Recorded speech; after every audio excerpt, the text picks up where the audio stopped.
मुंबई की एक उमस भरी दोपहर थी, लेकिन नृत्यांगन एकेडमी के वातानुकूलित हॉल में एक अलग ही दुनिया बसती थी। लकड़ी के पॉलिश किए हुए फर्श पर घुंघरुओं की झंकार और मृदंग की थाप एक ऐसा सम्मोहन पैदा कर रही थी जिसमें खो जाना आसान था। यहाँ पसीने की गंध में भी एक संगीत था और थकी हुई सांसों में भी एक लय थी। इस समूह के केंद्र में थी इशिता। उसकी हर मुद्रा में एक आत्मविश्वास झलकता था, जैसे नृत्य उसके खून में बहता हो। उसके लंबे काले बाल उसकी पीठ पर एक अनुशासित चोटी में बौंधे थे और उसकी गहरी भूरी आंखें शीशे में अपने प्रतिबिंब पर किसी बाज की तरह टिकी थी। वह खूबसूरत थी, लेकिन उसकी खूबसूरती उसके हाव भाव में थी, उसकी कला के प्रति उसके समर्पण में थी। वह गुरुजी की सबसे प्रिय शिष्याओं में से एक थी और हर कोई जानता था कि वह एक दिन एक बड़ी नृत्यांगना बनेगी। आज का अभ्यास विशेष रूप से गहन था। वार्षिक प्रदर्शन बस कुछ ही हफ्तों दूर था और मुख्य प्रस्तुति का भार इशिता के कंधों पर था। आज उसने अपनी कलाई पर वह खास कंगन पहना था जो उसकी दादी की निशानी थी।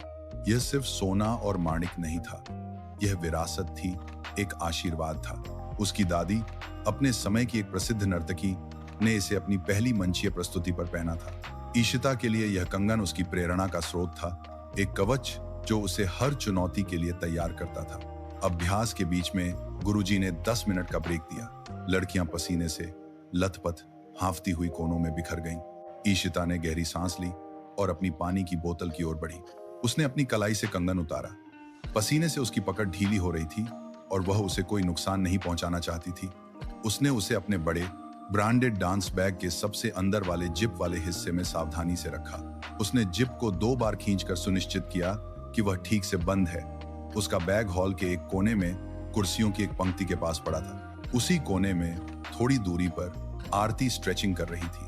आरती समूह में नई थी, एक छोटे शहर से आई, एक शांत और शर्मीली लड़की। उसकी आंखों में सपने थे, लेकिन उसकी चाल में एक झिझक थी। उसकी सुंदरता इशिता से अलग थी, सादगी और मासूमियत से भरी हुई। उसके घूंघराले बाल अक्सर उसके चेहरे पर आ जाते थे और जब वह नृत्य करती थी तो उसकी तकनीक में थोड़ी कमी हो सकती थी, लेकिन उसकी भावनाओं में कच्ची ताकत थी जिसे नजरअंदाज करना मुश्किल था। इशिता ने आरती पर एक उड़ती नजर डाली। वह हमेशा की तरह अपनी दुनिया में खोई हुई थी, अपने शरीर को खींच रही थी। उसकी आंखें बंद थीं। इशिता ने कभी उससे ज्यादा बात नहीं की थी। आरती की चुप्पी उसे थोड़ी अजीब लगती थी, जैसे वह कुछ छिपा रही हो। ब्रेक खत्म हुआ और घुंघरुओं की आवाज फिर से हॉल में गूंजने लगी। अगले 2 घंटे कैसे बीते, किसी को पता नहीं चला। जब गुरुजी ने अंत में पैकअप कहा तो इशिता पूरी तरह से थक चुकी थी, लेकिन उसके चेहरे पर एक संतोषजनक मुस्कान थी। आज का अभ्यास बहुत अच्छा रहा था। वह गुनगुनाती हुई अपने बैग की ओर बढ़ी। उसने कपड़े बदलने के लिए अपने कपड़े निकाले और फिर उसका हाथ उस अंदरूनी जिप पर गया। वह खाली था। एक पल के लिए उसका दिल धड़कना भूल गया। उसने फिर से टटोला, अपनी उंगलियों को उस छोटी सी जेब के हर कोने में घुमाया। कुछ नहीं। उसका खून ठंडा पड़ने लगा। नहीं, नहीं, नहीं, वह बुदबुदाई। उसने बैग को उल्टा कर दिया। सारा सामान लकड़ी के फर्श पर बिखेर दिया। उसके कपड़े, पानी की बोतल, मेकअप किट, घुंघरू, लेकिन कंगन कहीं नहीं था। हॉल लगभग खाली हो चुका था। केवल कुछ लड़कियां बची थीं जो अभी भी अपना सामान समेट रही थी। इशिता का चेहरा सफेद पड़ गया था। उसकी सांसें तेज हो गई थी। किसी ने मेरा कंगन देखा? उसकी आवाज में एक घबराहट थी जो उसने छिपाने की कोशिश की, लेकिन नाकाम रही। बाकी लड़कियों ने ना में सिर हिलाया। प्रिया, उसकी सबसे करीबी दोस्त, उसके पास आई। क्या हुआ ईशी? कौन सा कंगन? दादी वाला। इशिता की आवाज कांप रही थी। मैंने उसे अभ्यास से पहले बैग में रखा था, यहीं, इसी जिप में। सबने मिलकर खोजना शुरू कर दिया। उन्होंने कुर्सियों के नीचे देखा, कोनों में झांका, हर बैग की जांच की इशिता की अनुमति से, लेकिन कंगन का कोई निशान नहीं था। हॉल के बड़े शीशों में इशिता का चिंतित चेहरा 1000 गुना होकर दिख रहा था, जैसे हर प्रतिबिंब उससे पूछ रहा हो, अब क्या?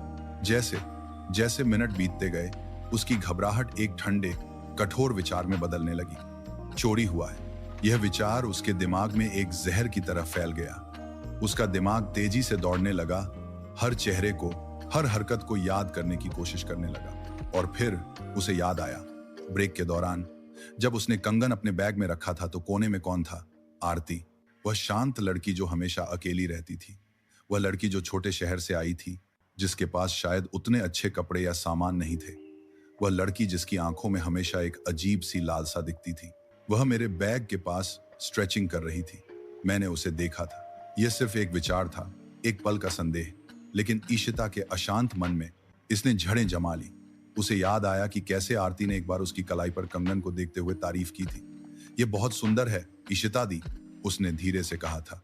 उस समय इशिता ने इसे एक सामान्य तारीफ मानकर मुस्कुरा दिया था, लेकिन अब यह शब्द एक भयावह अर्थ ले रहे थे। क्या वह तारीफ थी या लालच? उसने हॉल में चारों ओर देखा। आरती जा चुकी थी। वह हमेशा सबसे पहले निकल जाती थी, जैसे किसी से नजरें नहीं मिलाना चाहती हो। बेशक वह चली गई होगी, ईशिता ने कड़वाहट से सोचा। चोरी करने के बाद कौन रुकता है? प्रिया ने उसके कंधे पर हाथ रखा। शायद यहीं कहीं गिर गया होगा ईशी, कल सुबह फिर से देखेंगे। राम काका सफाई कर्मचारी को भी बता देंगे। उन्हें अक्सर खोई हुई चीजें मिलती हैं। लेकिन ईशिता का मन अब किसी तर्क को स्वीकार करने को तैयार नहीं था। संदेह का बीज बोया जा चुका था और अब वह एक विषैले पौधे के रूप में बढ़ने लगा था। उसने अपना सामान उठाया। उसके चेहरे पर आंसू और गुस्से का मिलाजुला भाव था। उस रात उसे नींद नहीं आई। उसकी आंखों के सामने बार बार आरती का शांत चेहरा घूमता रहा और हर बार वह चेहरा एक चोर का चेहरा लगता था। उसने खुद को समझाने की कोशिश की। बिना सबूत के किसी पर शक करना गलत है, लेकिन उसका दिमाग सबूत गढ़ने लगा था। आरती की सादगी अब उसे गरीबी का नाटक लगने लगी। उसकी चुप्पी अब उसे अपराध बोध की निशानी लगने लगी। उसकी शर्मीली मुस्कान अब उसे एक धूर्त मुखौटा लगने लगी। धारणा एक चोर की तरह होती है। वह चुपके से आती है और आपकी तर्क करने की क्षमता, आपकी करुणा और अंत में आपकी शांति चुरा ले जाती है। ईशिता के साथ भी यही हो रहा था। उसने अपने मन में आरती को दोषी ठहरा दिया था और अब वह अपने ही बनाए इस झूठ पर विश्वास करने लगी थी। अगले दिन अभ्यास में एक अजीब सा तनाव था। ईशिता की आंखें लाल और सूजी हुई थीं और उसके चेहरे पर एक कठोरता थी जिसे कोई भी देख सकता था। वह किसी से बात नहीं कर रही थी, बस अपनी मुद्राओं पर ध्यान केंद्रित करने की कोशिश कर रही थी, लेकिन उसका ध्यान बार बार भटक रहा था। आरती हमेशा की तरह समय पर आई। उसने हॉल में प्रवेश करते ही ईशिता को देखा और एक हल्की सी मुस्कान के साथ उसकी ओर बढ़ी। नमस्ते ईशिता दी। ईशिता ने उसकी तरफ देखा। उसकी आंखों में कोई भाव नहीं था। उसने बस एक संक्षिप्त सिर हिलाया और दूसरी तरफ मुंह फेर लिया। आरती ठिठक गई। उसकी मुस्कान गायब हो गई। उसे लगा जैसे किसी ने उसे थप्पड़ मार दिया हो। क्या उसने कुछ गलत किया? उसने फिर से कोशिश करने की सोची, लेकिन ईशिता ने जानबूझकर खुद को दूसरी लड़कियों के झुंड में शामिल कर लिया और आरती अकेली रह गई। अभ्यास के दौरान यह और भी बुरा हो गया। गुरुजी ने एक जोड़ी बनाने वाली मुद्रा के लिए ईशिता और आरती को एक साथ रखा। जैसे ही आरती ने अपना हाथ ईशिता की ओर बढ़ाया, ईशिता पीछे हट गई। गुरुजी, क्या मैं प्रिया के साथ अभ्यास कर सकती हूँ? हमारी जुगलबंदी बेहतर है। गुरुजी ने हैरानी से उसे देखा, लेकिन कुछ कहा नहीं। आरती का चेहरा शर्मिंदगी से लाल हो गया। उसने चुपचाप अपना हाथ नीचे कर लिया। हॉल में मौजूद हर कोई उस अजीब पल को महसूस कर सकता था। आरती ने बाकी का अभ्यास एक रोबोट की तरह किया। उसकी आंखों में आंसू थे, जिन्हें वह बड़ी मुश्किल से रोके हुए थी। ईशिता का व्यवहार दिन ब दिन ठंडा होता गया। वह आरती से नजरें चुराती। अगर आरती गलियारे में मिलती तो वह रास्ता बदल लेती। अगर आरती कैफेटेरिया में उसकी मेज के पास बैठती तो वह उठकर चली जाती। उसने आरती के चारों ओर एक अदृश्य लेकिन अभेद्य दीवार खड़ी कर दी थी। ईशिता के मन में उसका व्यवहार उचित था। मैं एक चोर से कैसे बात कर सकती हूँ?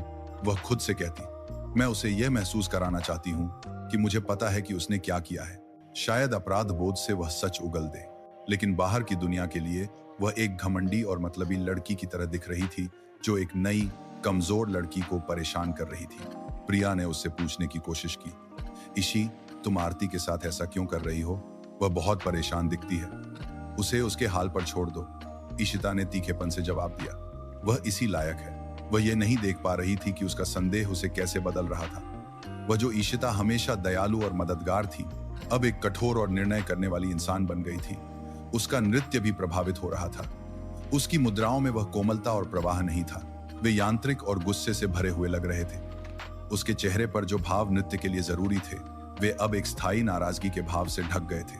उधर आरती एक मूक पीड़ा से गुजर रही थी। वह समझ नहीं पा रही थी कि उसने ऐसा क्या किया जिससे ईशिता उससे इतनी नफरत करने लगी। वह ईशिता को अपनी प्रेरणा मानती थी। वह उसके जैसा बनना चाहती थी, लेकिन अब उसकी प्रेरणा स्रोत ही उसकी पीड़ा का कारण बन गई थी। उसका आत्मविश्वास डगमगाने लगा। अभ्यास के दौरान उसके पैर कांपने लगे। वह छोटी छोटी गलतियां करने लगी। वह रात रात भर जागकर सोचती, हर बातचीत, हर मुलाकात को अपने दिमाग में दोहराती, यह जानने की कोशिश करती कि गलती कहाँ हुई। क्या उसने कुछ गलत कह दिया? क्या उसके नृत्य में कोई कमी थी? या क्या ईशिता उसे सिर्फ इसीलिए नापसंद करती थी क्योंकि वह एक छोटे शहर से थी? यह विचार उसे सबसे ज्यादा चुभता था। उसने अपनी माँ को फोन पर बताया, माँ, मुझे लगता है कि मैं यहाँ फिट नहीं हो सकती, शायद यह जगह मेरे लिए नहीं है। उसकी माँ ने उसे समझाया, बेटा, बड़े शहरों में लोग थोड़े अलग होते हैं, तुम बस अपने काम पर ध्यान दो, सब ठीक हो जाएगा। लेकिन कुछ भी ठीक नहीं हो रहा था। आरती के लिए डांस एकेडमी, जो कभी उसके सपनों का स्वर्ग था, अब एक नर्क बन गया था। और इसकी वजह थी एक खामोशी, एक नफरत जिसका कारण वह नहीं जानती थी। 2 दिन बीत गए। 2 दिन जो आरती के लिए 2 सदियों जैसे थे और ईशिता के लिए 2 युगों के बराबर, जहां उसने अपने संदेह को और पुख्ता किया। कंगन नहीं मिला था और ईशिता के लिए यह इस बात का पक्का सबूत था कि आरती ने उसे बेच दिया होगा या कहीं छिपा दिया होगा। तीसरे दिन की सुबह, अभ्यास शुरू होने से ठीक पहले, एकेडमी के पुराने सफाई कर्मचारी राम काका हाथ में कुछ लेकर हॉल में आए। वह एक ईमानदार और भले आदमी थे जिन्हें सभी बच्चे प्यार करते थे। वह सीधे गुरुजी के पास गए। गुरुजी, कल शाम सफाई करते समय यह मिला था। उन्होंने अपनी झुर्रियों वाली हथेली खोली। उनकी हथेली पर धूल में थोड़ा सना हुआ लेकिन सोने और माणिक की चमक के साथ ईशिता का कंगन पड़ा था। यह तो ईशिता का कंगन है, प्रिया खुशी से चिल्लाई। यह खो गया था। ईशिता, जो पास में ही वार्म अप कर रही थी, आवाज सुनकर मुड़ी। उसकी आंखें राम काका के हाथ पर टिक गईं। एक पल के लिए उसे विश्वास नहीं हुआ।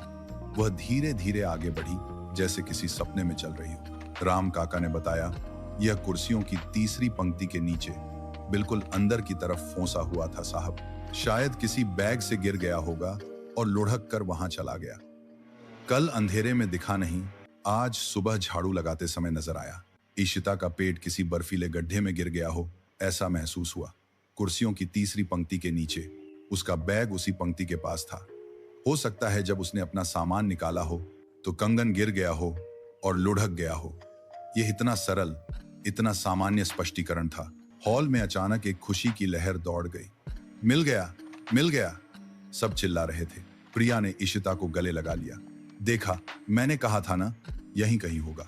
लेकिन ईशिता कुछ महसूस नहीं कर पा रही थी, न खुशी न राहत। उसे बस एक भयानक, कुचल देने वाली शर्मिंदगी और अपराध बोध महसूस हो रहा था। उसका सिर चकराने लगा। पिछले 2 दिनों की हर एक घटना उसकी आंखों के सामने एक फिल्म की तरह चलने लगी। आरती का मुस्कुराता हुआ चेहरा, उसका कठोर जवाब, अभ्यास के दौरान उसका अपमान, उसकी आंखों में आंसू। उसने क्या कर दिया था? उसने एक निर्दोष लड़की पर चोरी का इल्जाम लगाया था, भले ही सिर्फ अपने मन में। उसने उसे प्रताड़ित किया था, उसे अकेला महसूस कराया था और उसके आत्मविश्वास को तोड़ा था। और यह सब किस लिए? एक धारणा के लिए, एक निराधार संदेह के लिए। राम काका की सरल ईमानदारी उसके अपने जटिल झूठों और धारणाओं के सामने एक तमाचे की तरह थी। उसे खुद से घिन आने लगी। वह उस लड़की का सामना कैसे करेगी जिसके साथ उसने इतना बुरा व्यवहार किया था? उसने भीड़ में आरती को ढूंढा। आरती हॉल के दूसरे छोर पर खड़ी थी। उसके चेहरे पर एक फीकी सी मुस्कान थी, जैसे वह दूसरों की खुशी में खुश होने की कोशिश कर रही हो। उनकी नजरें एक पल के लिए मिली। आरती की आंखों में कोई शिकायत नहीं थी, बस एक गहरी उदासी और उलझन थी। ईशिता को लगा कि जमीन उसके पैरों के नीचे से खिसक रही है। उसे वहां से भाग जाने का मन हुआ, कहीं छिप जाने का, लेकिन वह जानती थी कि उसे इसका सामना करना होगा। उसे अपनी गलती सुधारनी होगी, चाहे यह कितना भी मुश्किल क्यों ना हो। कंगन अब उसकी हथेली में था, ठंडा और भारी। कुछ दिन पहले तक जो चीज उसके लिए गर्व और विरासत का प्रतीक थी, अब वह उसकी अपनी मूर्खता और अन्याय का प्रतीक बन गई थी। अभ्यास खत्म होने के बाद ईशिता ने गहरी सांस ली और हिम्मत जुटाई। उसे आरती से बात करनी थी।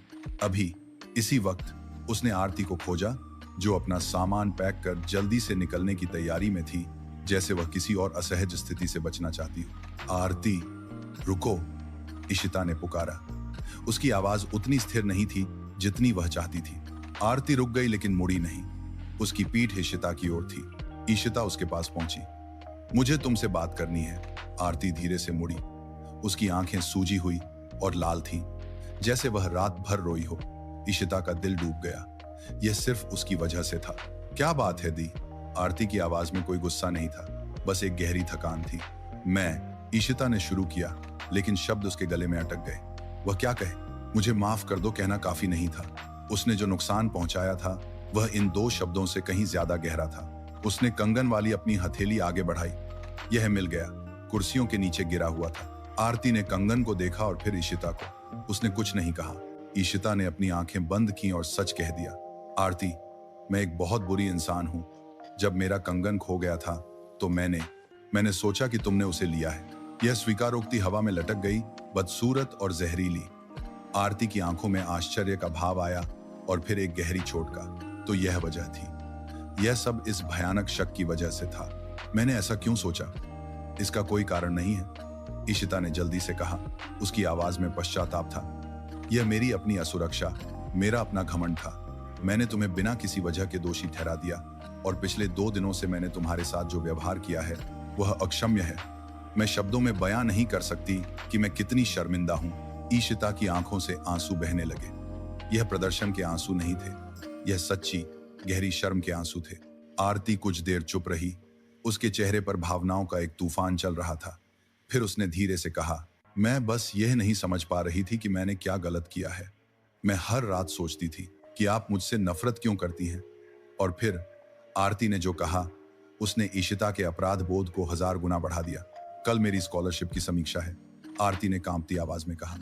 यह मेरे लिए बहुत महत्वपूर्ण है।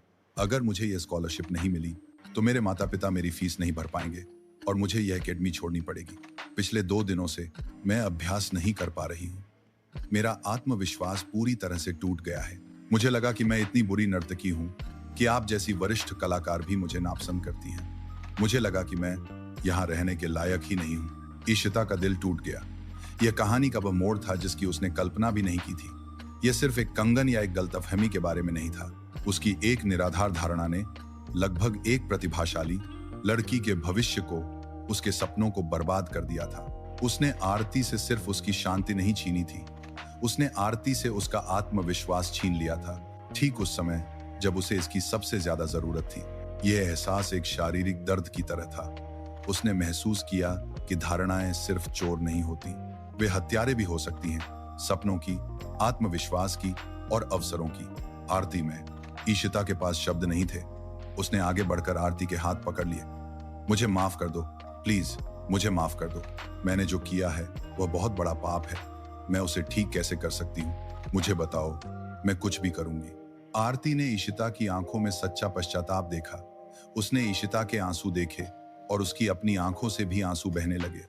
लेकिन इस बार ये राहत के आंसू थे। उसके ऊपर से एक भारी बोझ हट गया था।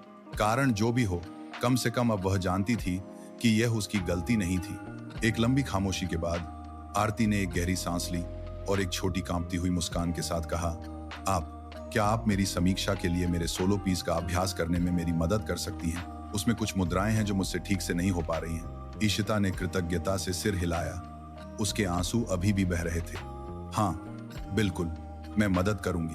अध्याय 6, प्रायश्चित और दोस्ती। उस शाम जब बाकी सब घर चले गए, ईशिता और आरती खाली हॉल में रुकी रही। हॉल की बत्तियां बंद थीं, केवल खिड़कियों से आती चांदनी और पास की स्ट्रीट लाइट की पीली रोशनी फर्श पर पड़ रही थी। यह एक अलग तरह का अभ्यास था। इसमें कोई प्रतिस्पर्धा नहीं थी, कोई अहंकार नहीं था। यह प्रायश्चित का एक मौन कार्य था। आरती ने अपना सोलो पीस शुरू किया। यह भगवान कृष्ण और राधा के विरह पर आधारित एक भावनात्मक रचना थी। आरती की भावनाओं में एक कच्ची शक्ति थी, लेकिन उसकी तकनीक में कुछ जगहों पर कमी थी। उसके पैर थोड़े कांप रहे थे और उसके घुमाव उतने साफ नहीं थे। ईशिता ने उसे एक दर्शक की तरह नहीं, बल्कि एक गुरु की तरह देखा। उसने अपनी सारी विशेषज्ञता, अपना सारा ज्ञान आरती की मदद करने में लगा दिया।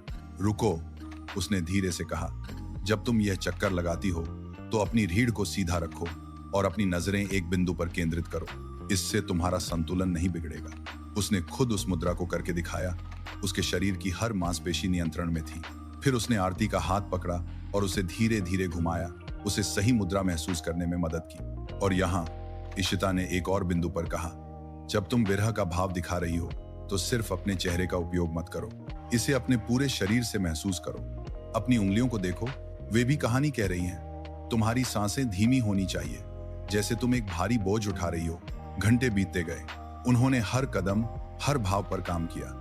इशिता ने धैर्यपूर्वक आरती की हर गलती को सुधारा, उसे प्रोत्साहित किया और उसका आत्मविश्वास बढ़ाया। उसने आरती को सिर्फ तकनीक नहीं सिखाई, उसने उसे खुद पर विश्वास करना सिखाया। इस प्रक्रिया में इशिता ने भी कुछ सीखा।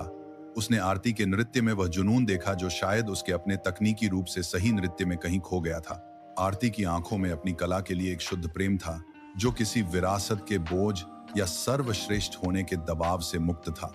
देर रात जब वे थकी हारी बैठी थी, तो आरती ने धीरे से कहा, धन्यवाद इशिता दी, आज तक किसी ने मेरी इस तरह मदद नहीं की। इशिता ने मुस्कुराते हुए कहा, मुझे धन्यवाद मत कहो आरती, यह तो मेरे किए का एक छोटा सा हिस्सा है। तुम्हें पता है, तुम्हारी भावनाओं में बहुत ताकत है। तुम एक दिन बहुत बड़ी कलाकार बनोगी। यह पहली बार था जब किसी ने आरती से ऐसा कहा था, और वह भी इशिता ने। आरती की आंखें भर आईं। अगले दिन आरती अपनी स्कॉलरशिप समीक्षा के लिए गई। इशिता बाहर बेचैनी से इंतजार कर रही थी। उसका दिल उतनी ही जोर से धड़क रहा था जितना शायद आरती का। आधे घंटे बाद जब आरती बाहर आई, तो उसके चेहरे पर एक चमकदार मुस्कान थी। बहुत अच्छा गया, वह खुशी से बोली। जजों ने कहा कि मेरी प्रस्तुति बहुत भावनात्मक और शक्तिशाली थी। मुझे स्कॉलरशिप मिल गई। इशिता ने उसे कसकर गले लगा लिया। इस बार यह खुशी और राहत की एक सच्ची साझा भावना थी। मुझे तुम पर बहुत गर्व है आरती। उस दिन के बाद एकेडमी में सब कुछ बदल गया। इशिता और आरती सबसे अच्छी दोस्त बन गई। इशिता ने आरती को अपनी तकनीकी सटीकता दी और आरती ने इशिता को अपनी भावनात्मक गहराई की याद दिलाई। वे एक दूसरे की पूरक बन गई। इशिता ने अपना कंगन पहनना कभी नहीं छोड़ा, लेकिन अब जब भी वह उसे अपनी कलाई पर देखती, तो उसे अपनी दादी की याद नहीं आती थी।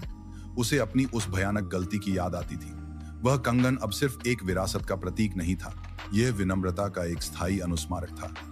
यह उसे याद दिलाता था कि किसी दूसरे पर उंगली उठाने से पहले अपनी कहानियों और धारणाओं की जांच करना कितना जरूरी है। उसने सीखा था कि सबसे बड़ा नृत्य मंच पर नहीं, बल्कि जीवन में किया जाता है, जहां हर कदम करुणा, समझ और सबसे बढ़कर सच के साथ उठाया जाना चाहिए। और इस नृत्य में धारणाओं के लिए कोई जगह नहीं थी।